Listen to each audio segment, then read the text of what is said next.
Morning, Sanders. Let me just say a few words.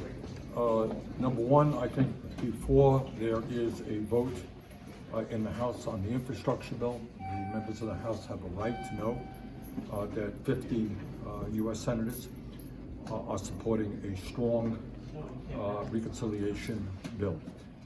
Number two, I think if you look at the bill that the President announced today, it is probably the most consequential bill since the 1960s in terms of protecting the needs of working families, our children, the elderly, the sick, and the poor. It is a major, major step forward.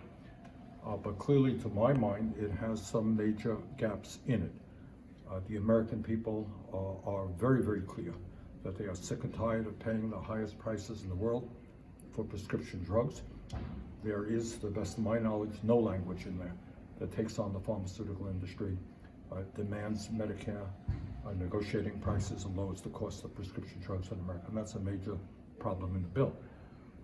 The second lacking is, I'm glad to see that hearing aids were included as part of an expansion of Medicare, but I would very much like, the American people would like to see eyeglasses and dental care as well. So I think what we have to do now is, first of all, make sure that before the vote takes place in the House, to make sure that there is a very explicit legislative language, and second of all, that we continue to do our best to make this good bill even stronger.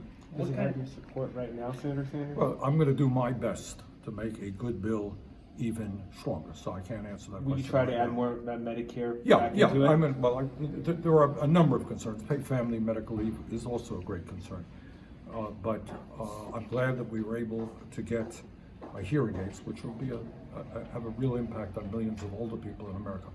But I think we've got to move forward to dental, as well as eyeglasses as well, and the cost of prescription drugs. Well, it is really outrageous that year after year, members of Congress talk about the high cost of prescription drugs, and yet year after year we are not able to do anything about it. So that's the other issue. Do you think the House should pass?